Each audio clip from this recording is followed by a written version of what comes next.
bugs you. Creepy crawlers, what bugs you? That make you holler, little bugs and great big bugs. Come along and join us now for what bugs you. Oh, hi, everybody. It's me, Webster, here at the Plaster Learning Lab. And over there is my friend and colleague, Wanda. Oh, hi, everybody. So, Webster, what are we going to be exploring today? Well, Wanda, today we're going to take a look at the who, what, when, where, why, and how of Yellowjackets. Ooh, I can help with this, and it'll only take a few seconds. The who is for anyone who wants to look cool like Wanda. The what refers to this fabulous outer garment in a bold yellow color.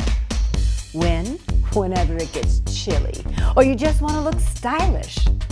Where? Anywhere you want. Why? Because you can. And how? Just like Wanda. No, silly Wanda, not that type of yellow jacket. What do you mean? I'm talking about those mean, stinging picnic pests. Oh, that type of yellow jacket. Yeah, that's one type of yellow jacket I want to keep off my body. Oh, me too. So let's say we take a look at what a yellow jacket is and how we can tell the difference between them and other flying insects. Now, yellow jackets are a type of wasp, but they can often be confused with other types of flying insects, like hornets, timber wasps, and even bees. That's because they all have a similar look, with their yellow or white faces and black markings across their belly. But these guys are much more aggressive, especially if you're trying to have a picnic lunch, because they like sugary foods and meat. That's why they're sometimes called meat bees. But to be clear, they're not bees. They're a type of wasp.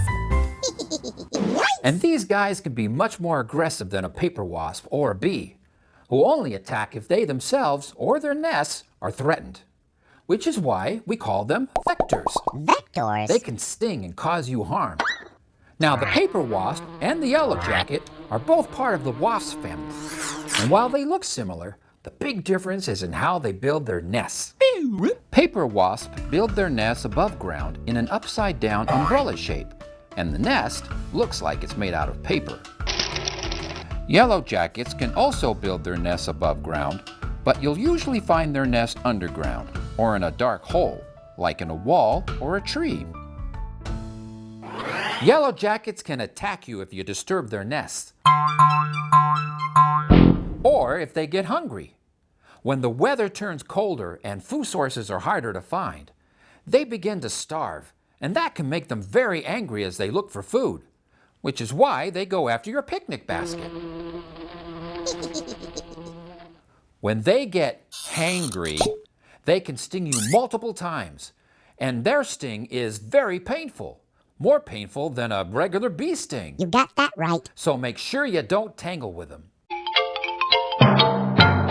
And if you are allergic to wasp or bee stings, make sure you avoid these bad bugs because their sting can cause a serious allergic reaction. Yeah, but how do you avoid these yellow jacket nests? Well, Wanda, you know, it all starts with yellow jacket surveillance.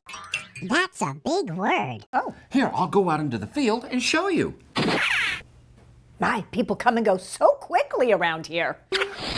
One definition of the word surveillance is to continually observe a person, place, or thing, in this case yellowjackets, in order to gather information. On a weekly basis during the summer, the Placer Mosquito and Vector Control District uses traps like these and places them in multiple locations in Placer County to trap yellowjackets in areas where their high activity is a stinging risk to the public. So they're actually looking for yellow jacket nests? That's crazy. Well, Wanda, their job is to keep us as safe as possible from these nasty vectors. And in order to do that, they have to identify the nest locations and also set traps. Now, there are various reasons for seeking out the nests and trapping. Not only do they identify nests to keep the public safe, but the trap allows them to test new bait materials that may lead to better control options for yellowjackets. So what do they do with all those yellow jackets in the traps? Well, Wanda, they take them back to the lab, identify and count them, and determine at what stage of the life cycle yellowjackets are at a particular time and place. Well, I'm glad they're on the job because I don't want to tangle with those yellow jackets. Hey, Webster, why don't we take a look at the life cycle of a yellow jacket? Great idea, Wanda. I'll be right there. Oh my, that was quick. Nice to have you back, Webster. Well, it's nice to be back, Wanda. So now, let's say we take a look at that life cycle of the yellow jacket. Ooh, let's. Eggs. It all starts when the queen wakes up from hibernation and lays her eggs to start her colony.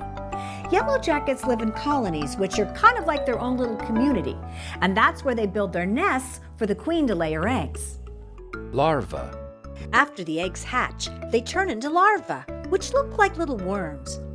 The queen hunts or scavenges insects, fish, and meat, and brings back the food to feed the larvae. Pupa. The larva develops into a pupa, and that's where it'll stay in its protective case for about 3 weeks. Adult yellow jacket. The first to emerge from their pupal cases are the female workers. They take over the job of feeding the larva, as well as taking care of the queen so she can continue to lay eggs over the summer. The male yellowjackets are called drones, and their purpose is to mate with the queen. Well, that's just factually fascinating. I know! It's a living. And to make sure that everyone stays safe, keep your eyes open for where those yellow jackets might be hiding. And if you see one, stay away. But if you do happen to disturb a nest, get out of the area right away. These guys have smooth stingers, which means they don't stay in your skin like a bee, and they can sting you multiple times. But if you do get stung by one of these bad bugs and have an allergic reaction, get help immediately! So what should you do if you see a yellow jacket nest? You mean besides stay away? Exactly. If it is an active nest, contact the Placer Mosquito and Vector Control District and they'll send out a technician to investigate. If it is a yellow jacket nest, they'll safely remove it. And remember, these vectors can be mean, so leave it to the professionals. Oh, glad to. Hey, Webster, that was an awful lot of information. What do you say we do a quick rewind and go over the 5 fascinating factoids about yellowjackets? Great idea, Wanda. Fascinating factoid number 1. Yellowjackets are a type of wasp, but often get confused with hornets, paper wasps, and bees. And that's because they all have a similar look with their yellow or white faces and black markings across their belly. Fascinating factoid number 2. Yellowjackets can be much more aggressive than a paper wasp or a bee. Who only attack if they themselves or their nests are threatened, which is why we call them vectors. Fascinating factoid number 3. Yellowjackets have been known to build their nests above ground, But you'll usually find their nests built underground or in a dark hole, like in a wall or a tree. Fascinating factoid number 4. Yellowjackets can get hangry and sting multiple times. And their sting is very painful, more painful than a typical bee sting. Oh, ow.